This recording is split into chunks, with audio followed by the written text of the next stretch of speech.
I know that these humans are the real animals. I'll huff, and I'll puff, and I'll blow their house down.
Rested. How's it going, peoples? What's going on? You're Nelly. Well, these videos are gonna blow your mind. I'm gonna do a little live. Well, you'll see when I do it. Anyway,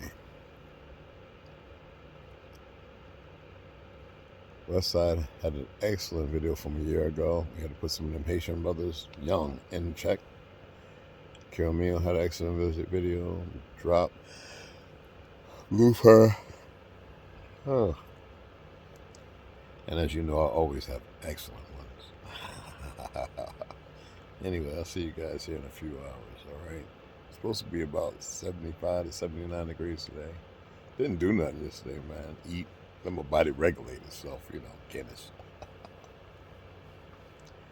Anyway, see you guys in a few hours, alright? But check these videos out. Turn to a Rockefeller Foundation report. This was published in 2010. It's called Scenarios for the Future of Technology and International Development. It's basically got 4 different scenarios on how to get humanity toward the new world order that they're so obsessed with. One of those 4 scenarios is called Lockstep. This was published 10 years before anybody ever heard of a COVID, a SARS-CoV-2, any of this stuff. And in Lockstep, they imagined a world of tighter top-down government control and more authoritarian leadership with limited innovation and growing pushback. And so the whole scenario actually revolved around a pandemic, a novel virus that was spreading around the world, and that for the first time in all of human history required mass quarantine of well people, total removal of all freedom, and so much more. It's all in there, right? 10 years before COVID. But let's go real quick now to what it says about China. The Chinese government's quick imposition and enforcement of mandatory quarantine for all citizens saved millions of lives, stopping the spread of the virus far earlier than in other countries, and enabling a swifter pandemic recovery. Wow, so for the first time in human history, we decided to quarantine all citizens. And I think people kind of got used to the new normal. This is not normal. Right? Historically, a quarantine is for sick people. You quarantine sick people so they don't infect well people. Here we're talking about quarantining everyone.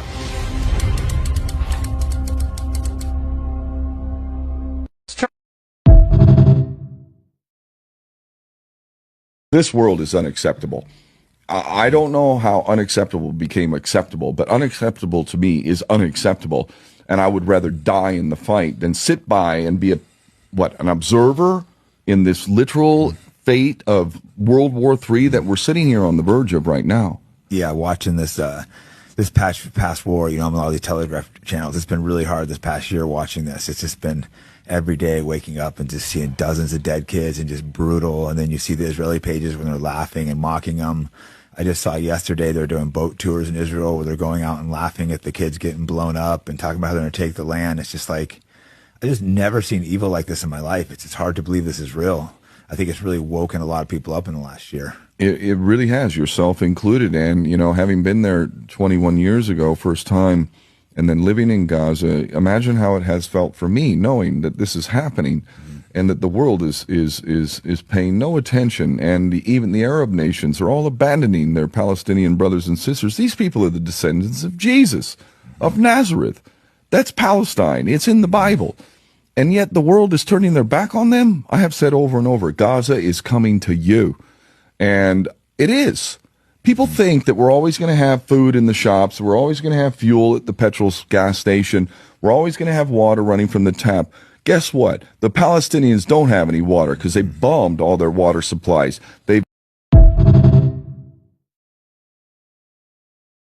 Zionist Christians that have been scouring Capitol Hill, meeting with members of Congress with obscene and distorted version of Christianity. Christian Zionist lobby groups are convening in Washington, D.C. today, pressuring members of Congress to support Israel as it continues its genocide of Gaza. But a collective of pro-Palestine Christians and anti-war organizers have gathered to condemn their genocidal agenda.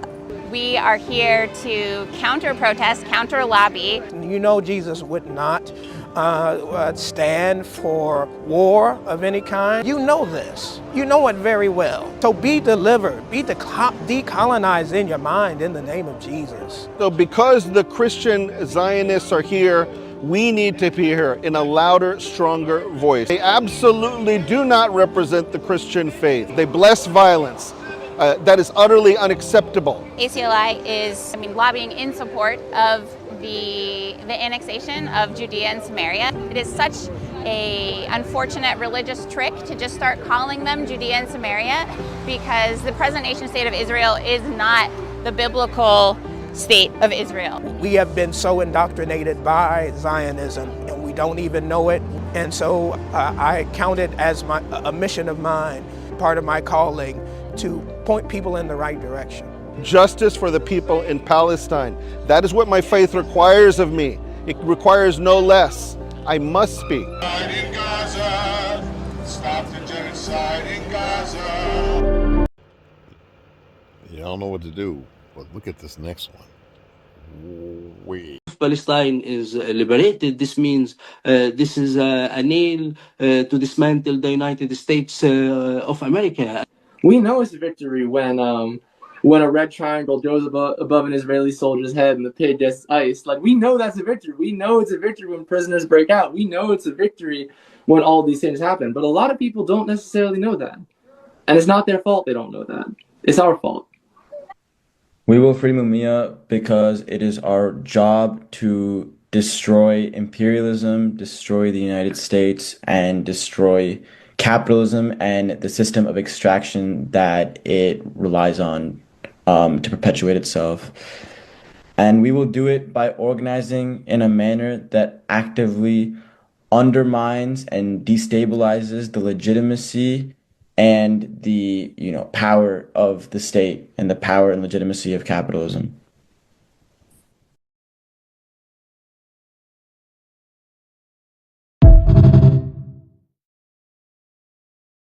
ואז פתאום ישראל החליטה להפסיק את להפר את הפסקת האש ולהפציץ שלשום ולהרוג, דרך אגב, כמה פלסטינאים נהרגו בהפצצה הזאת, הפצצה אחת? מתי? 300. היידה! למה לא? כמה שווה לכם טוב? לא. למה לא? זה ממש חמורה. מה חמור בזה? אני אסביר. כי בתוך זה שהרגו גם באמת טרוריסטים, הרגו הרבה ילדים, נשים חפים מפשע. לא. למה חפים מפשע? כל גילוי גזענות לא יעבור, סבבה? אנחנו לא הורגים אנשים רק... אורלי, אם תביאו לך ש1,000 אזרחים פלסטיניים ימותו, אבל בתוך הפצצה הזאת, מתוכם גם 100 יהיו נשים וילדים. היית מסכימה לזה? הייתם מסכימים גם זה משה. למה הם חפים מפשע? רגע, למה הם חפים מפשע? אבל תסבירי. למה שלא היית מסכימה לזה? רגע, אני לא דנה עכשיו אם זה בסדר או לא. אני רוצה להאמין שבתוך ההחלטה הזאת להציץ, ובתוך זה לקחת במלחמה כמו במלחמה נהרגים גם אנשים טובים. אנחנו מרגישים את זה על עצמנו כל יום. אבל את כל האנשים הטובים פינו משם. מה שמשנה שהייתה הפצצה, הרגנו 400 פלסטינאים. די, תפסיק עם זה.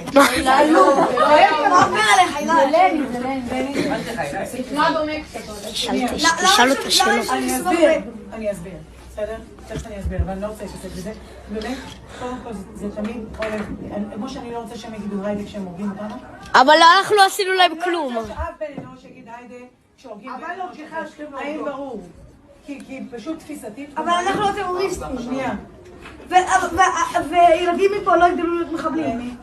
אנחנו לא מחזיקים קלצ'ניקוב בגיל שבוע. זה היה פה דיון פשוט ארוך, אני רק אסכם אותו, ואם תרצו ננהל אותו שוב, בסדר? החלום של כל ילד זה להרוג אותנו, פשוט הם לא יודעים שקיימים חלומות אחרים. בסדר? וזה מצדיק את זה? די. זה לא מצדיק את זה. שום דבר לא מצדיק את זה, אבל אלה עובדות. אני רוצה קודם כל שנדבר על עובדות ונבין אותן. כי ברגע שאנחנו נתעלם מעובדות ונספר לעצמנו מציאות אחת מסוימת, אבל היא לא... Comment section, please. Comments.